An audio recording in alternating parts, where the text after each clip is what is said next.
Hi everyone, today's March 24th, 2018, and this is the Duel Assessment, your podcast for Yu-Gi-Oh! Duel Links. My name is Green Ranger. I'm Deck Tech. And we're coming towards the last week of March. Last week to get your King of Games in upcoming, so this is kind of a big week.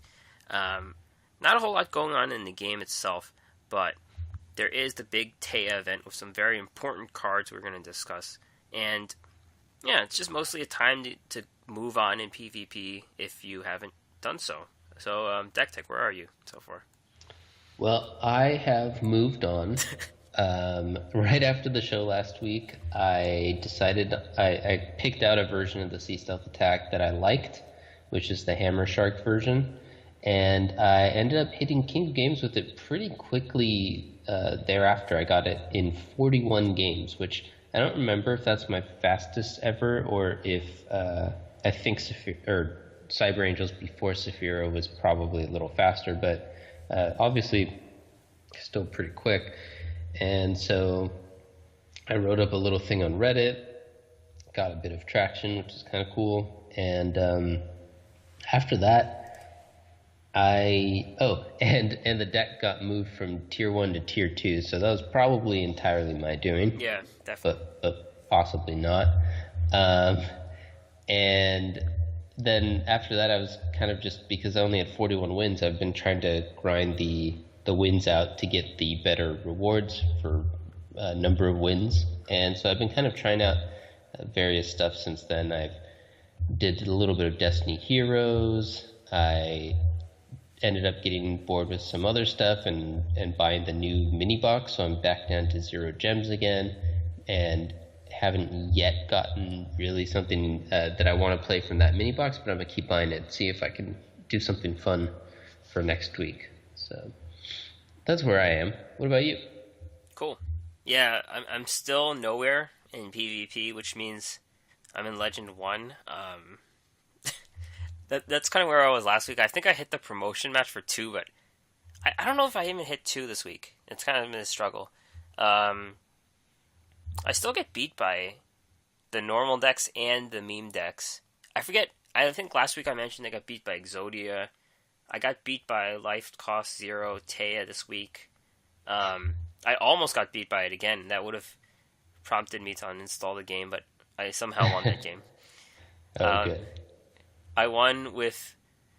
That one was against Destiny Heroes I was using, and I won because I didn't know an effect that happened with Destiny Heroes. Like, they negate effect damage. Like, she was going to use the Goblin Thief on me, and I would have lost the game because I had like 500 life, and one of my cards came out of the graveyard and negated it. So okay, then that saved me.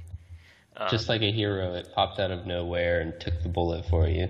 Yeah, and then I fused the Trinity on the board, and then I just I wiped her out after that. But yeah, I've been playing Weevil Aliens, Destiny Heroes, Chocolates, and I just went to Dinosaurs yesterday after seeing one of the deck lists, and I'm going to try to hit King of Games with that if I can. But I hit 100 this morning, so I could get the UR ticket at least, and I just need 20 more for the other SR, so yeah. All right. This week in esports. So we're going to talk about the Duel Links Meta Weekly number 12.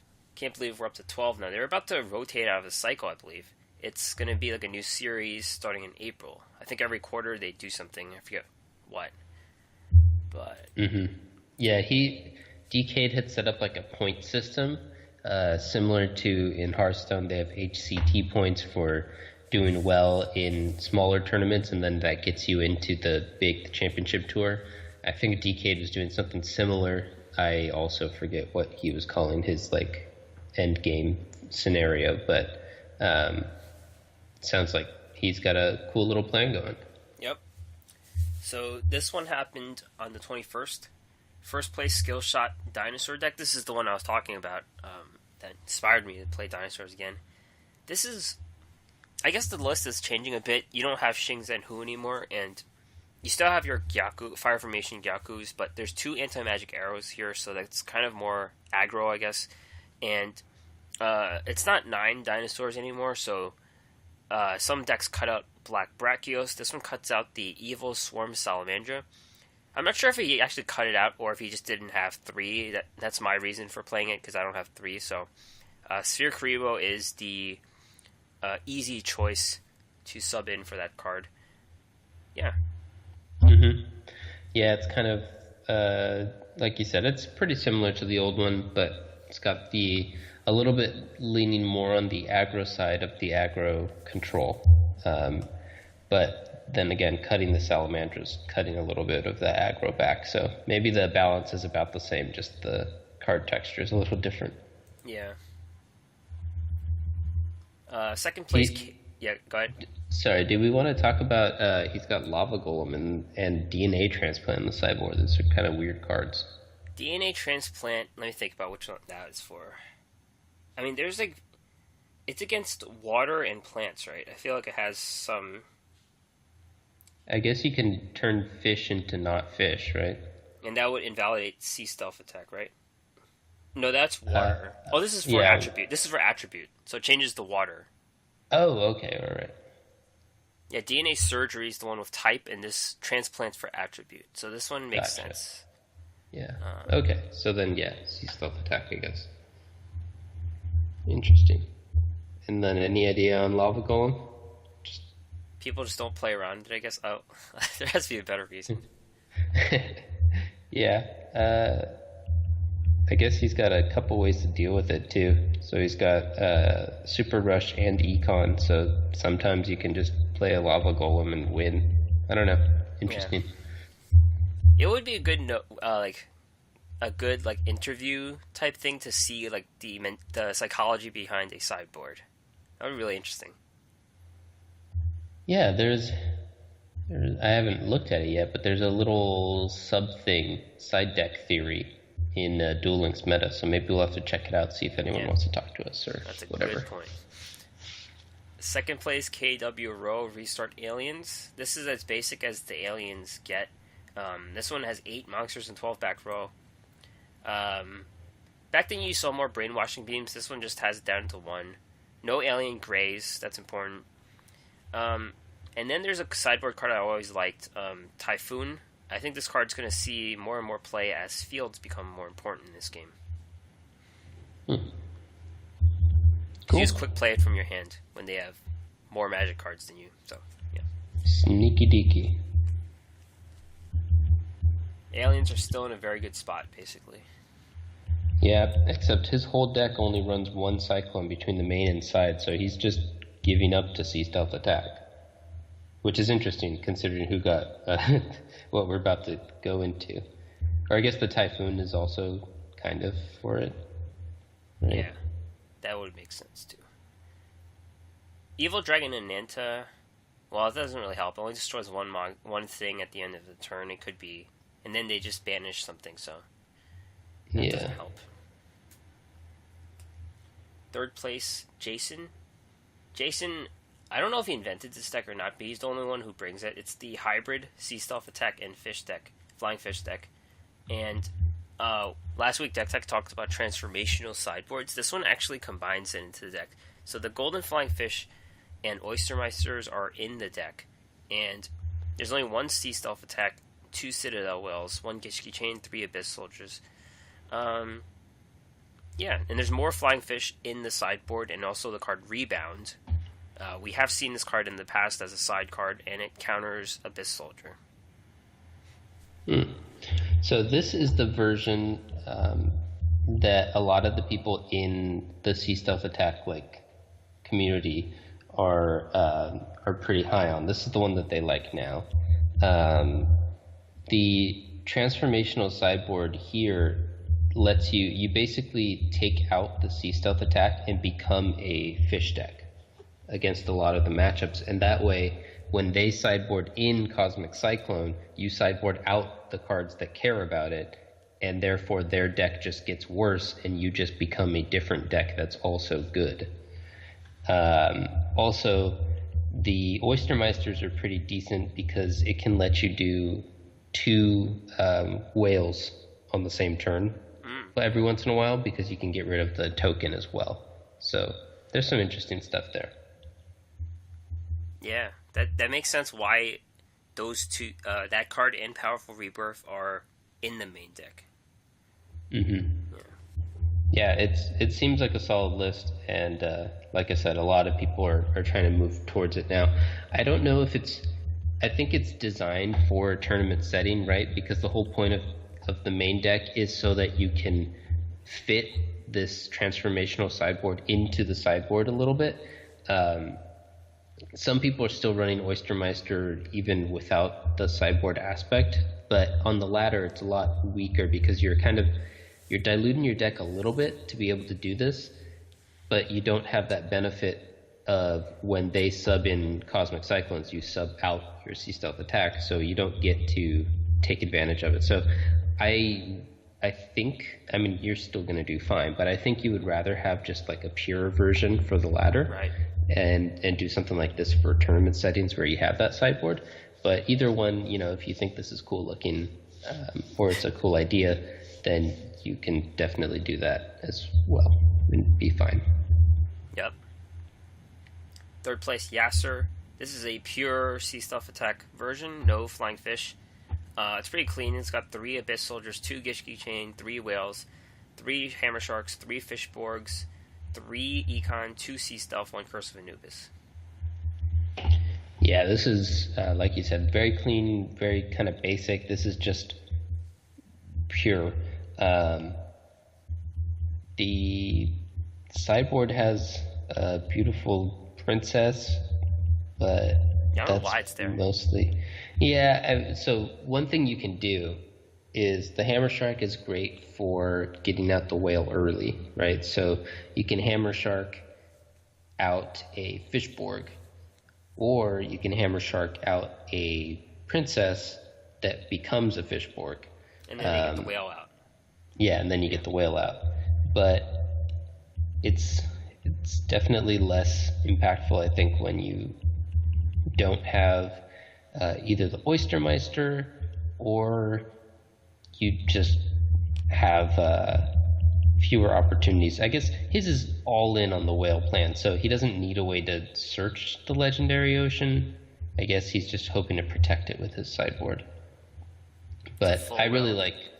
I mean, I think the princess is worth a slot just because it's an extra either Hammer Shark for when you're kind of going aggressive or an extra Fishborg when you're trying to get a whale out.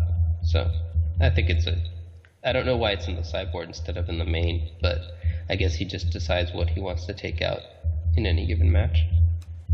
And we can make various whale jokes. This is the full whale deck. 3 Abyss Soldiers. That's true. Yeah, this one's a little pricier.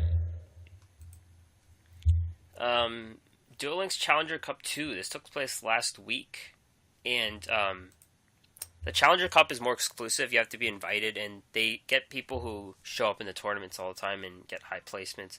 But Jason did it again with the same exact deck that he won with the Duel Links Meta 12.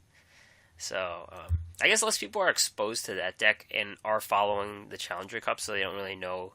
Well, they probably know he was going to bring that deck because they've faced him before. So yeah, so obviously we talked about it at the top, but obviously Jason is probably the better reason to say that the deck was upgraded to Tier 1. People were really impressed by this performance of showing up third and first against 2 very stacked fields with the same deck, and so they decided that the deck is probably a Tier 1 deck, and I agree with that. I thought it was Tier 1 for a while, but it's well situated in the meta, and you can have builds that do well on the ladder as well as builds like this one that do pretty well in the tournament format.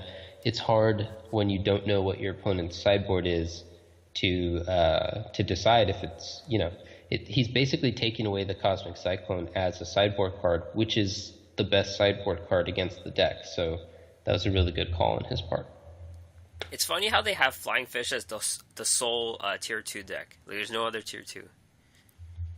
Yeah, I don't know if I've yet discovered exactly how they decide the tiers, but it's always like it's a matter of semantics sometimes, and obviously it's subjective since there's not a ton of data in in this game, since the meta is so quickly shifting, it's pretty much impossible to have more. But it is interesting how they come to these things. I think it's like the predominant King of Games deck with the Discord, so that moves it to 1 and 2, and it probably sucks a little more in the tournament format, so it got pegged down a little, possibly.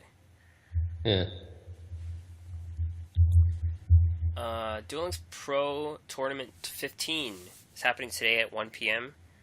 $5 entry fee. You could sign up here. Well, by the time you listen to this, it's probably going to be starting, so this is a moot, but we'll be discussing the results. Yep. You can sign up for this one, though. This is the Mata Cup 3. This is happening tomorrow at 1 p.m. Eastern, 12 Central. Matified Gaming is running his third tournament, and it's interesting because it's a different community. It's his followers. He's a streamer on Twitch. Check out Matified Gaming, and going on the Smash GG site, there are his followers that I've never seen before, and then some known quantities in Duel Links meta joining the tournament. So it's pretty cool. You got a Swiss and top 16, 2 rounds happening tomorrow. Yeah, sounds good. It's always nice to discover new parts of the community. Alright. So that's esports. New Week campaign happened again last week. We got our cards. What did you get? I got nothing but disappointment. Oh. The card was Beast King of the Swamp, which is just a rare. So after, obviously the first week didn't go very well. Everyone remembers that. And then the second week I got hyped back up because I thought that they'd made it much better so that everyone would stop complaining. And it was the second week, and then the third week I'm back to the bad. These cards, like we've discussed before, are cards that have kind of been in the game in other capacities, so I'm not actually sure if there's going to be too many that I would really actually need. So I guess it doesn't matter too much, but that's where I'm at. What about you? What'd you get? Got a Karibo for a second week in a row. I've had enough Karibos already, so it's just going to be a stone probably in the future. Yeah, you probably. How many do you have? Well, they were from the lottery, I believe, the Duelist Chronicles lottery. So then I melted those. So I had 3, and then I guess I have 5. I would assume I have 5.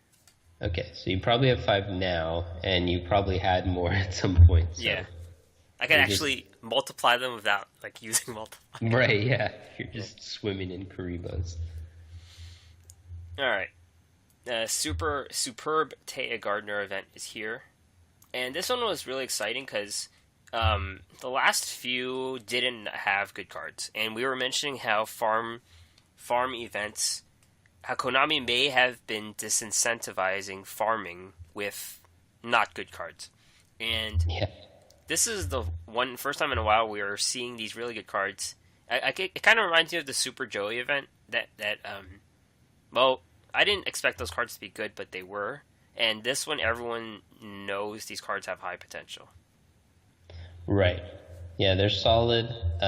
This definitely puts... So I'd come to the theory that perhaps they were making farming harder, but at the same time making the reward drops easier and making the rewards a little bit less impactful, and all of that was designed to kind of make you just play the event without farming.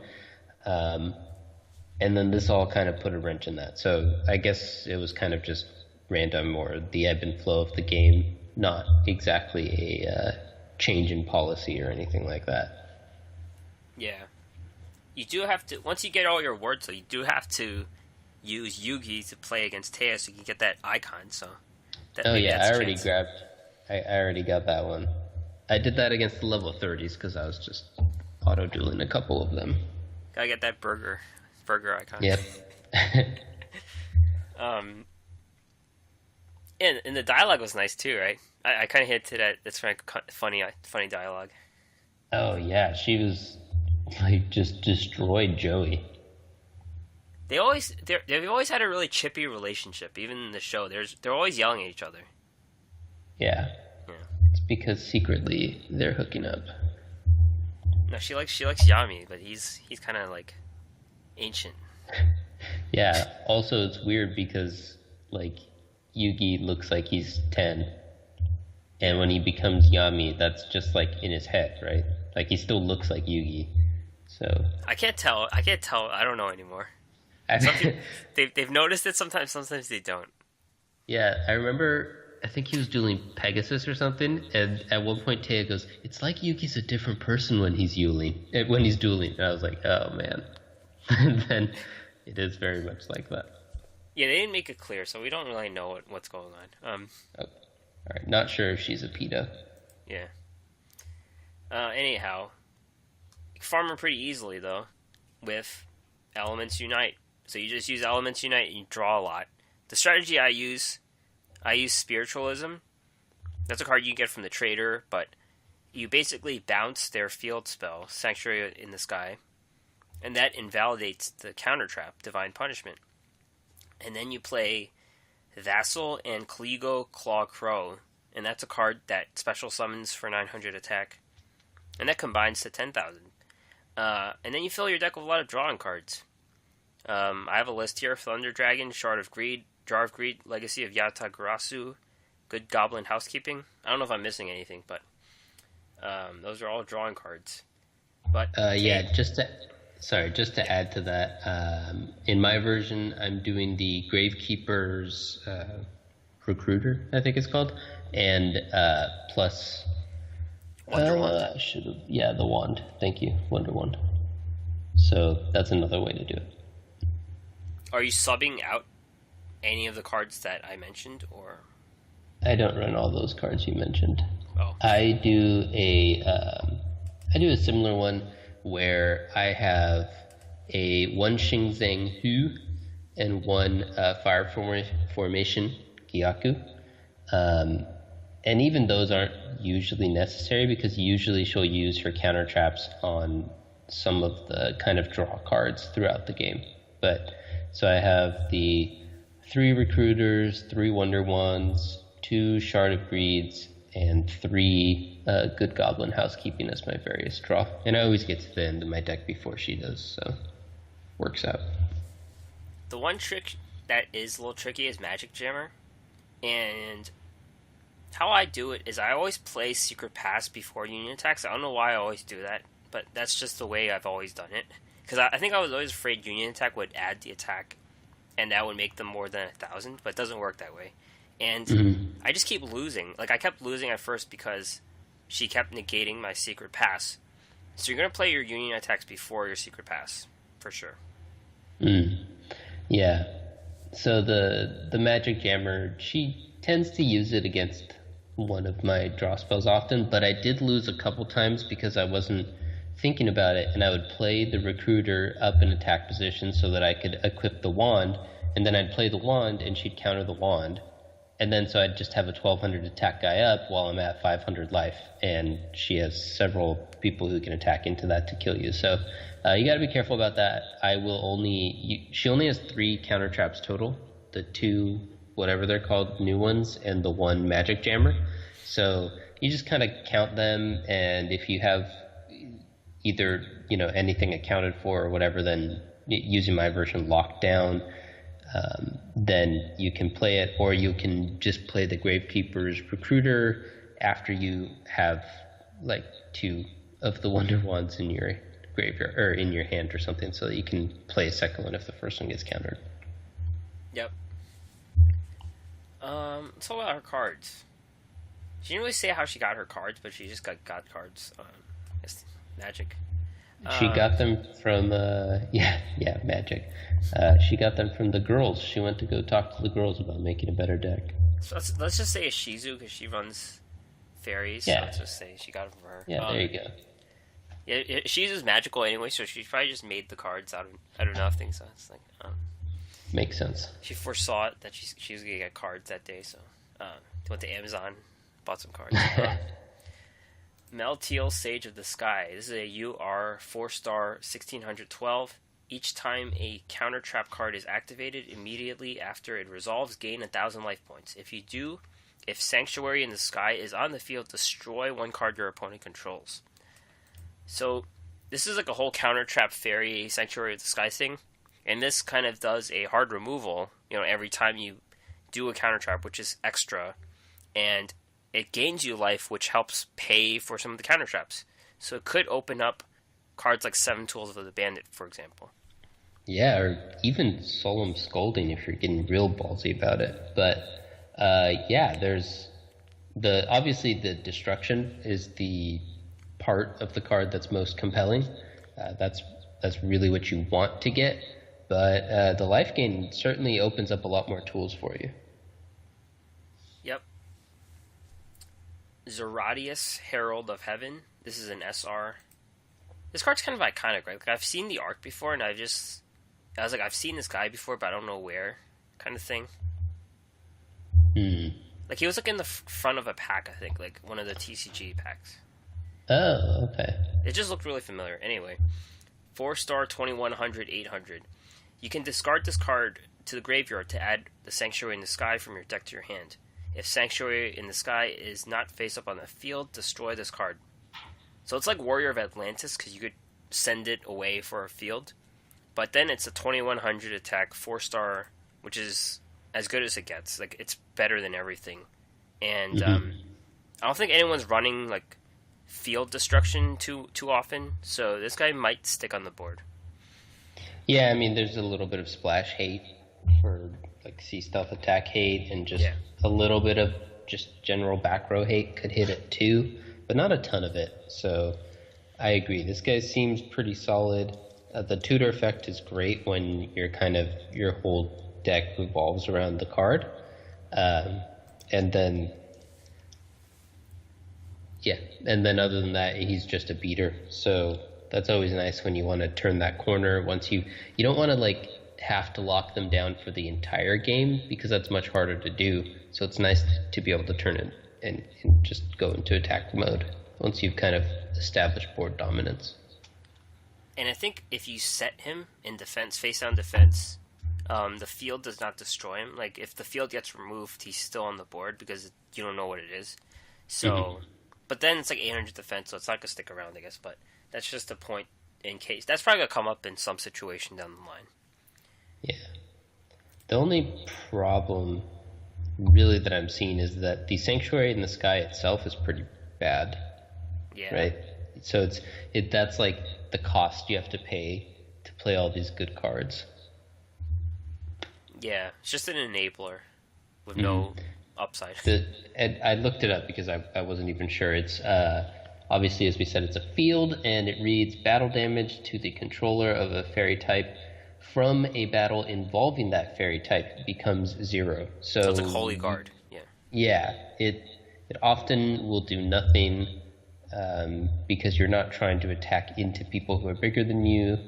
I guess it'll save you a little bit of life when they're bigger than you are and they're attacking into you, but it doesn't have any awesome effects. It doesn't buff your guys or anything like that would help you with that game plan. So it's mostly just a cost. So keep that in mind when you're considering all these cards. It's just where the fairies live. That's all it is. There's no benefit for them living there. It's just the cost of living. Yeah.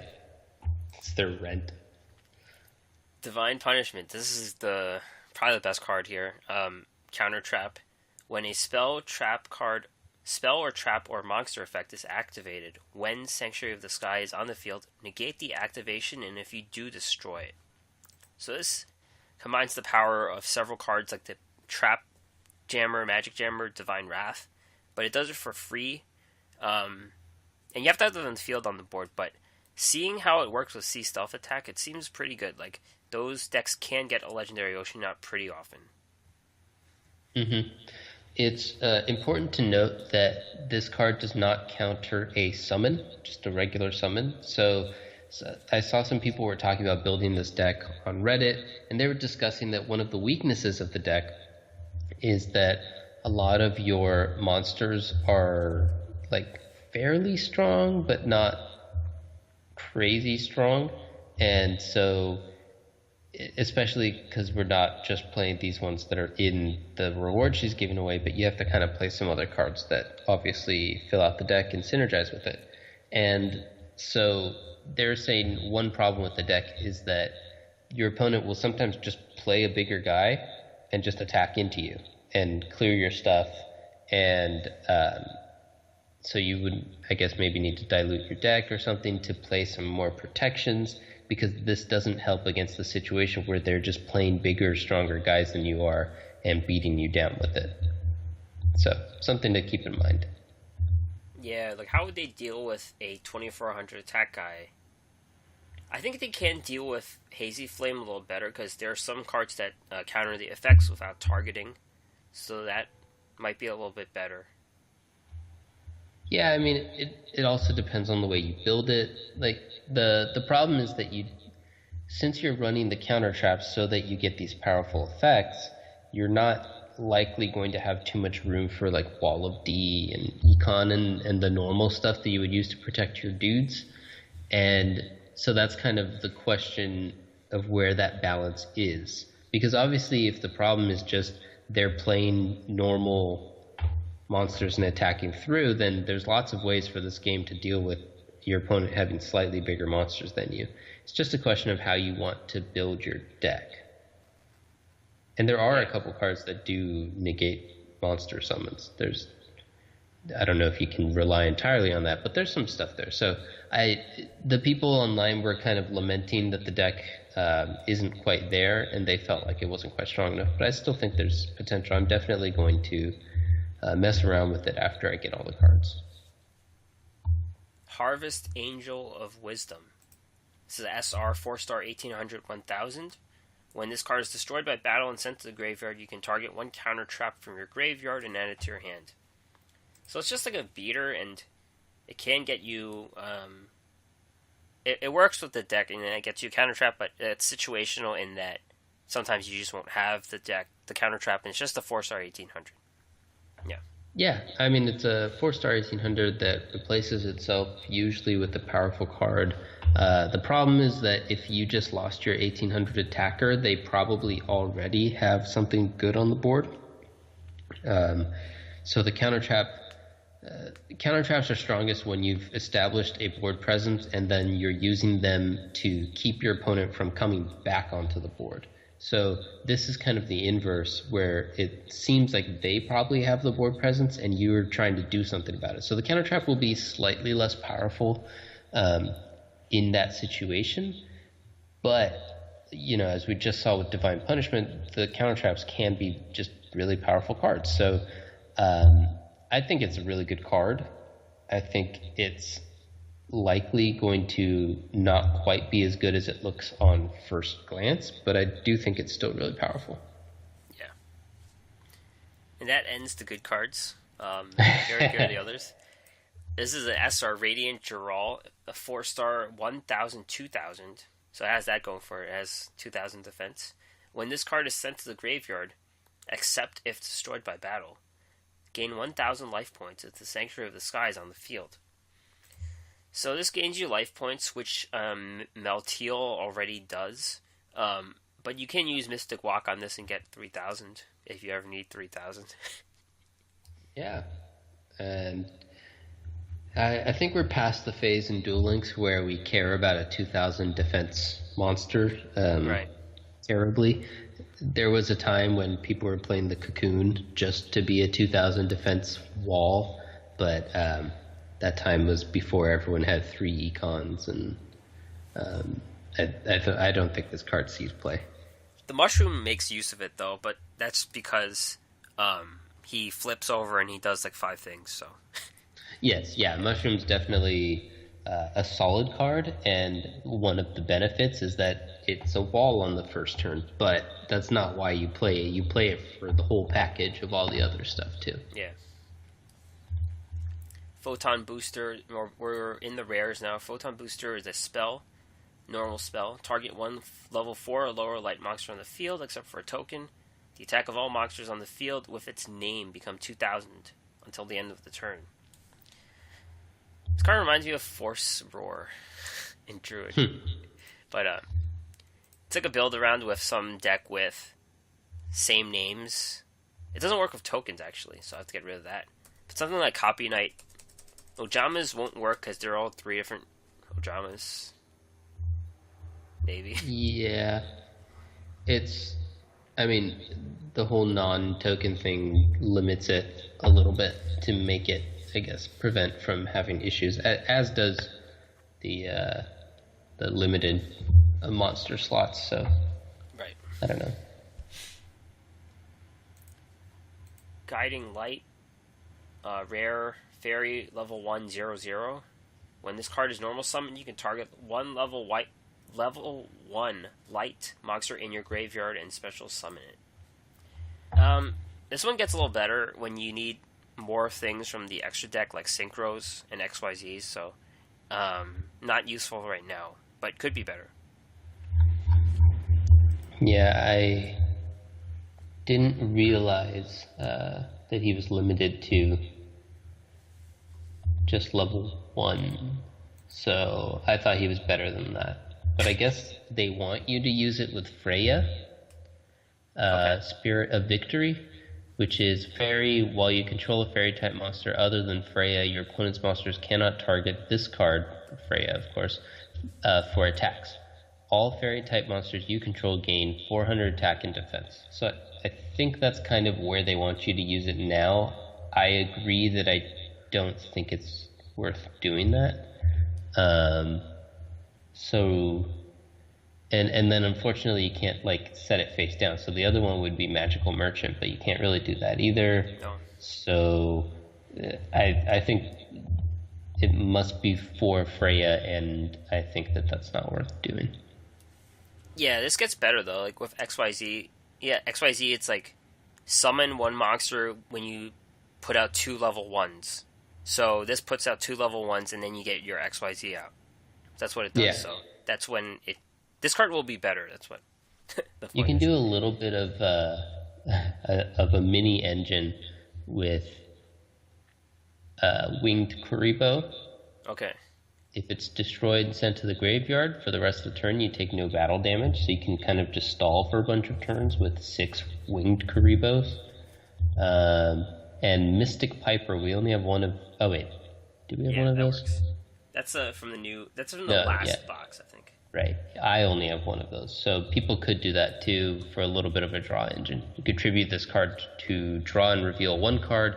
If the revealed card is a level 1 monster card, you could draw another card. So I guess there's a few uses, but I agree. I don't think any of them are super impressive right now. Constellar Belt. This is a continuous spell. The activation of light monsters' effects cannot be negated.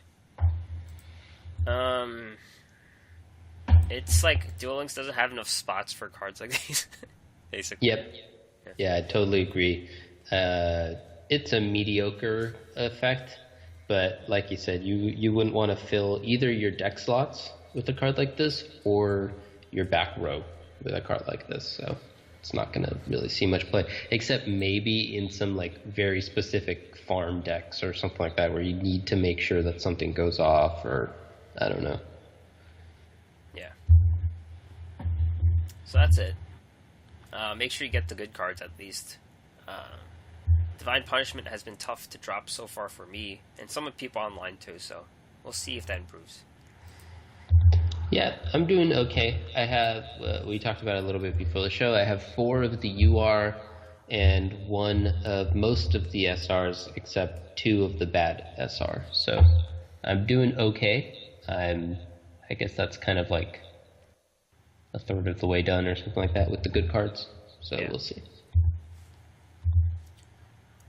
There are new card trader cards. I forgot to write the text for this one. But I just copied the thing from below. Why don't you write the text for that one? Okay. So let's talk about these cards. Super Solar Nutrient. And Super Solar Nutrient is a continuous spell. Activate this card by tributing 1 level 2 or lower level plant monster. Special summon 1 plant monster from your hand or deck whose level is less than or equal to The level of the attributed monster on the field +3. When this card leaves the field, destroy that monster. When that monster leaves the field, destroy this card. So you get to ramp. Basically, you get to ramp a weaker plant. So level 2 will get you 5, 4, or 3. And it kind of comes at a time where there are 2 good plant decks in Aramages and Sylvans. There is a combo potential with Rose Lover because you send Rose Lover away for a monster, but Aramages don't. Bergamot is a level 6 and not a level 5, so the highest you could get is Rosemary, which is a level 4. Sylvans have a bit more different levels, so it's possible they might have some use, but they're more about excavating from the deck too. So it's like hard to see where this card fits right now. Mm-hmm. I agree. I was thinking about the card Gigaplant, but Gigaplant is level 6, I believe, so it can't be... Well, I don't know where Gigaplant stands. I think 6. Yeah, you're right. You said it first, to be fair. I was thinking it was Ill Blood, but Ill Blood's 5, I think, so... Yeah. You have anything else to say about this card? I mean, it has potential, right?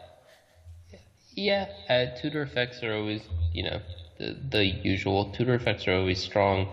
I'm not terribly impressed with this card, but I have a lot of SR tickets, so I guess I might pick it up just in case, because I didn't pick up... I forget what it is, but there's, something else that I didn't pick up, and kind of regretted it, so...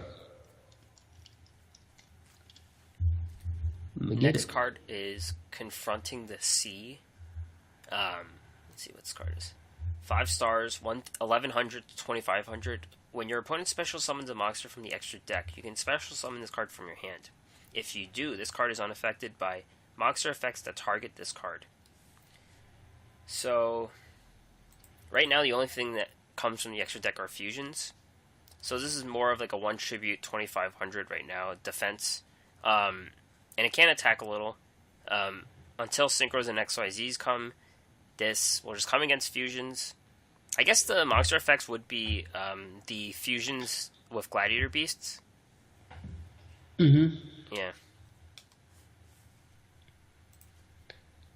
Yeah. Again, this whole batch is like a little bit less than impressive to me. I don't really think there's too much of a point to Confronting the Sea right now, so maybe at some point there will be, though. Do you know what the sea is? No. It's a cockroach. Because they're trying to fight a bug, I think, in the picture. That's funny. Yeah, and just for the people who are listening, it's C, like the letter. It's because Yu-Gi-Oh's silly like that. It's a quote, so it's... Right, yeah. And the picture itself is kind of terrible, but it's like a guy with a wadded up newspaper. And it's like from his perspective, too. So it's just a hand holding a wadded up newspaper. And there's like a background, too. It's like a foggy background. Yeah. It's kind of funny. Danapon, this is an insect. 600. When this card is destroyed by battle and sent to the graveyard, you can add 1 insect with 1000 or less defense from your deck to your hand. So this gets you Magical Merchant, I guess, but those decks can't really fit in extra stuff that doesn't fit with what they're excavating, I guess. Yeah, it's also, we already have this for Magical Merchant because we have Gakupon. Yeah, so it's the same. Yeah, it is the same effect, at least for that usage. I think Gakupon is 1500 attack or less, whereas this is 1000 defense or less. So there might be a list of, maybe we can make a list of cards that this affects that, or one doesn't, a Venn diagram or something, but I'm not seeing an immediate use right now that I was already enjoying Gakupon for doing most of what I think this card can do. And all of those things are not tier 1 right now, so no. It's This one I'm definitely picking up because it's just a rare, so might as well. But again, I'm not seeing an immediate impact. So you're not going to be confronting the sea. No. Alright. So the game has upgraded to version 2.50, and there are quality of life changes. Right now, this is only active for the mobile apps and not the Steam version. So Steam version has to wait a few days. The highlight, I think, is the Vagabond. We see tweaks from the Duel Island. There's the feature where you could see the ace monster in the deck. You can see who sent the Vagabond. You can see what country they're from. You can see the deck at the end. So there's more information about the deck. It's pretty cool. Yeah. And it also, I think I saw, keeps track of how many times you've sent the Vagabond to friends or how many times they've sent it to you or something. I haven't yet opened it up on mobile. I've just been on Steam today, so I'm not exactly sure. But I saw some stuff on Reddit about it, and it seems like that's a nice way, because I like to kind of spread it around to a few friends, and sometimes it's hard to keep track of how many times you've sent it to various people, so I like that as well. Yeah, definitely. There's a sort by release date, so we could sort our cards by when they came out. They show the newest cards first. Yeah, that's Not that useful. Yeah, I mean, it's almost how they automatically did it, but what they were doing was just automatically ordering it in the order that you get them, which obviously, if you're doing auto duels of standard duelists and stuff, isn't exactly the same. So sometimes your new and exciting cards get muddled up with some stuff that you have, 80 copies of or something. Yeah. So this is it's definitely good. It should be in there. It's not crazy exciting, but it should be in there. I'm still waiting for sort by pack or sort by source or something like that. I don't know why I should be able to look up without waiting for her. I should be able to look up which of the Superb Taya rewards I have, or at least look up by like the boxes, because maybe there's too many events, so they don't want to do it that way. But at least look up which of the boxes I have. Yeah, I agree. Pack counter, so you could see you open 10 packs and got nothing. You can know which pack you are on. That's important. Yeah, sort of. adding to the existential dread as you get to like your 8th or 9th pack and you still have nothing. You're like, no. This was so bad in Hearthstone when you're buying like the pre-order or something, and you're like, oh, like my friend's got like 5 in this amount, and I'm on my 38th box. Mm-hmm. Yeah, but this is something they have in all card games, a pack counter. So it took them a while to get here, but it's here, and sometimes there are stretches here. I think sometimes it's like 20 packs in Duel Links. Like there were stretches where I just got nothing for 20 packs. I remember that. Yeah, I've had some pretty bad runs. In fact, it took me a long time to get the Sea Stealth Attack stuff, and there were some bad runs in there. So I don't know if this really adds too much, but sure, it's another it should be in there. Yeah, and then the character selection carousel. So the Duel Monsters character select spins all the way. It's like they're in a circle. Yeah, this one is huge to me because I hate switching back and forth, like scrolling through everyone when I'm going from my farm deck with the Paradox Brothers and then switching to Yami Yugi so that I could get the burgers. Like that took a whole week just doing that one switch. And then the UI is still imperfect, especially on the desktop version. So like sometimes it'll click on intermediate people while you're just trying to scroll through, and you're just like, yeah, please. My fields are all messed up. My abilities. Let's say I'm playing the Tie That Binds. Whenever I try to activate it, they show my opponent's skill or something like that. Oh yes, yeah, I've been having that too. I talked about it. Maybe I didn't mention it on the show, but yeah, I had that issue starting like a little while ago with 3-star demotion when I was playing that, I think during the Kaiba Cup. And I guess since you're having it with Tie That Binds as well, it might just be on skills that you activate instead of the ones that happen automatically. Yeah, it's interesting because it'll show you your opponent's skill, which can be yeah, exactly. It could be something you're not supposed to know yet. And it's really funny. sometimes you can activate, like Tie That Binds, you can activate that right away, usually on your first turn. And so you can know what their skill is before you're supposed to. So that's why people play that skill. It makes sense. You can do it every turn. Yeah, there you go. Yeah. All right, we're going to go to the Duel School for a quick stop. This is kind of boring, but it's about monster text. Why don't you talk about it since you like this stuff? Sure. I mean, I can get us started, but you're the one who did the research. So, as you guys know, Yu-Gi-Oh! Text can be problematic. It tends to be long at times and can be complex and is often not perfectly clear.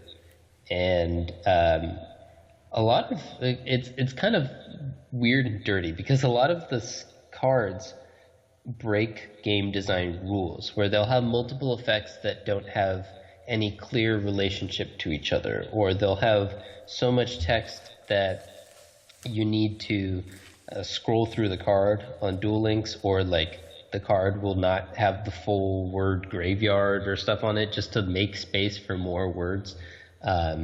These are the type of things that in other games would make you remake the card, but Yu-Gi-Oh! Don't play that game.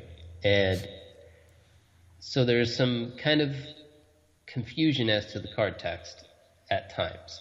And apparently punctuation has been their main way to try to differentiate between the three aspects of a effect. And those aspects are the conditions, what you need in order to activate the card or effect, or sometimes, obviously conditional, it means that sometimes it limits how or when you can activate the card. The activation, which is what happens, it's kind of part of activating the card. So it's things like the cost or targeting of the card, and the resolution, which is what happens when the card actually goes off when it happens. So the shorthand is that a condition is always followed by a colon. So it'll, well, you know what a colon is. 2 dots on top of each other. The activations are separated from the resolution with a semicolon. So again, a dot and then a comma under it, a winky face. And the structure usually goes condition, or it always goes condition, colon, activation, semicolon, resolution. So we have a link to the rules to explain it a little bit more in depth and to give more and different rules. But that's kind of your basic cheat sheet of how to understand when or what the card means and how it will work. And the part that we didn't get into here is that this also affects the timing. So right.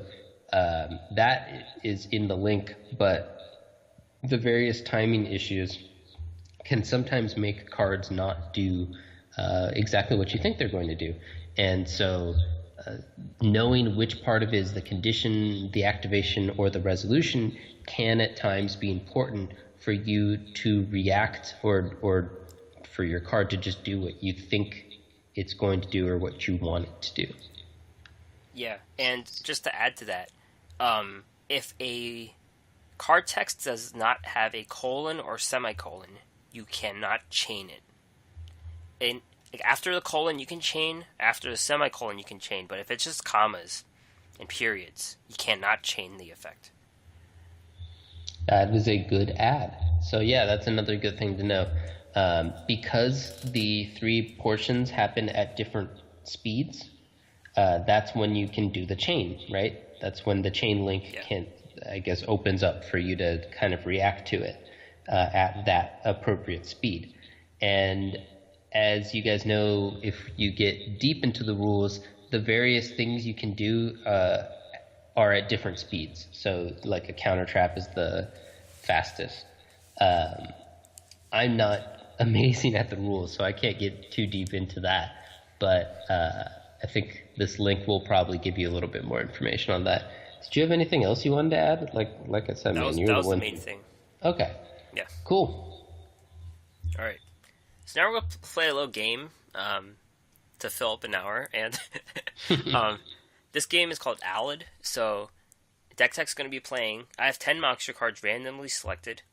You have to say their attribute, level, attack, and defense. I skipped type because type is tricky. And these are all appeared in Season 1 of the anime.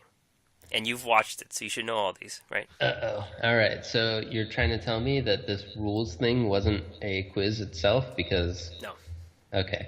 It's completely unrelated. And you could play at home, too, so you can see how you compare against DeckTech. Yeah, and you can check the rules to make sure I got that one right, too. All right, let's go number 1, Relinquished. Okay, well, that's a dark level 1/0/0. All right. Hey. 1 point. Celtic Guardian. I know who he is. Let's see. He appeared in like every freaking episode. Yugi loved that guy, but he was also terrible. I think he's... Exactly. Is he light? He's a 4-star, and he has like 1400 and 1300 or something. All right, you got like half of it. All right.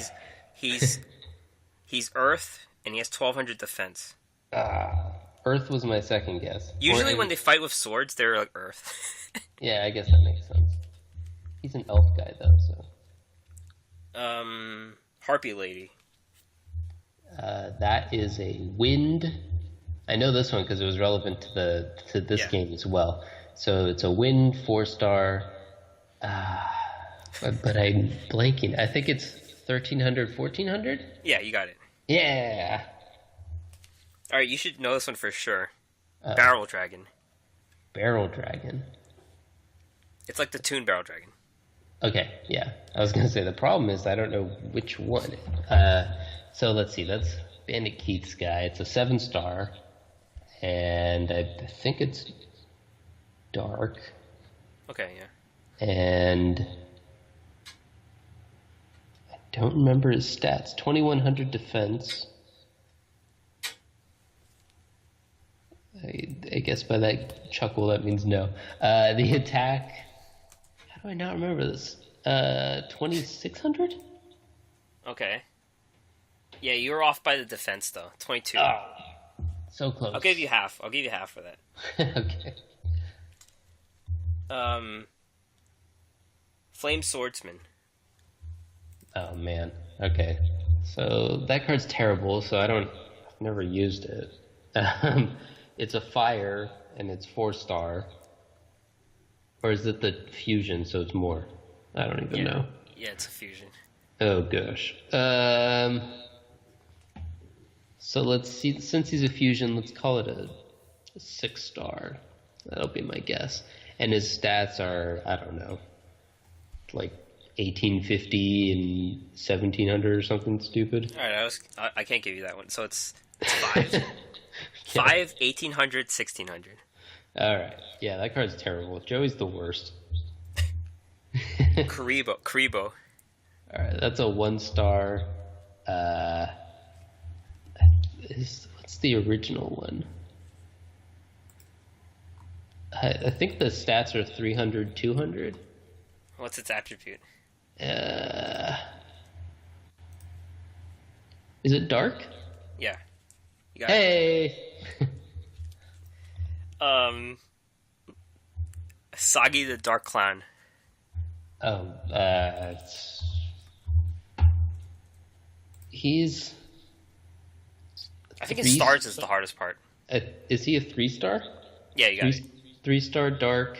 Well, and you said that's the hardest part, but I don't know his stats either because it's another card that I'd never used. It's like, and I even remember the scene from the show, but I don't. It's like 1,200, 1,300 or something? No, it's 600, 1,500. Oh, I was way off. I can't give you that one. Yeah, that's fine. Giant Soldier of Stone. 4-star, Earth, 13, 14? 3 stars. Damn. 1,300, 2,000. Oh, right. Well, there you Big go. wall. Yeah. All right, we're down to the last 2. Okay. You should get this one. This is a little tricky, but you should get this one. You keep saying that, and I don't. Axe Raider. Axe Raider. Okay. Because you keep getting this card, right? I do. I have like 6 of them in this game. He's an Earth, and he's 4 stars, 1,700 attack, and... This is the tricky part. yeah. Like 1,150? Yeah, you got it. Hey! That's what happens when you get like 6 of them. Alright, this is the hardest one. Uh-uh. Castle of Dark Illusions. I thought you were going to say Blue Eyes White Dragon or something. Okay, well, the castle is I believe it's 5-star dark 1950, 1750. So this is the tricky one because it has those numbers that are not divisible by 50. Oh. 4-star, 920, 1930. Okay. Yeah, There's no way you've got that. Way off on that. And no, there is no way.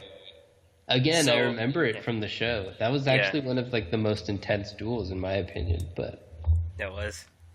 So adding the halves you got 5 out of 10. Hey, that's almost acceptable. Yeah. At least you people at home know that I didn't cheat. Because like why would you do so poorly if you were cheating? Yeah. It's good that you got like half of it just off the top of your head. We didn't plan this at all. Yeah. He was like, "You want to do a quiz?" And I was like, all right, I guess I don't mind sounding like an idiot to the folks at home. Yeah. So feel free to play that game at home. We may have future editions of this if we don't have enough stuff to talk about. Yeah, if we need more filler in a future episode. All right. We are going to talk about one last thing before we leave, and that's upcoming news of Jesse Anderson coming to the game. And it's great for us because we're all maxed out. Us two, we're both maxed out. So not only do we get new cards, we get new skills, and we get gems, of course. So we could buy some stuff. And he was in some dark storylines, so it might involve him saving him and bringing him back to Duel Links, and we may see Yubel again. Yeah, I'm really excited. I always love getting new characters. All of those things you just said are good things. Yep. All right. We're going to end the episode. Thanks to Duel Puzzles. Duel Puzzles has followed us for a while, and they send good things every so often. Their message is, all those who like podcasts and Duel Links, I invite you to familiarize yourself with the work of the Duel Assessment. Deck Tech and Green Ranger do a great job. Cool. With a Yami Yugi gif. So thanks to Duel Puzzles for that. Yeah. We always love hearing good things and people who are trying to help spread the word. And like you said, Duel Puzzles has been there pretty much since the beginning. So yeah. Gotta love the long-time listeners. Yep. All right. So that's it for us. You can find our podcast, listen and subscribe to us on iTunes, Stitcher, Google Play Music, Overcast, and YouTube. Check out the podcast and more at our website, theduelassessment.wordpress.com. If you want to help support our efforts, patreon.com/duel_assessment. Send us an email at duelassessment@gmail.com, or you can find us on Twitter, duel_assessment, me, Green Ranger, HS Deck Tech at HS Deck Tech. Yeah, we were just talking about this. I am on Twitter way too much, so you can find me there all the time. All the time, 24/7. Not all the time, but a lot. All right, see you guys. See you next week.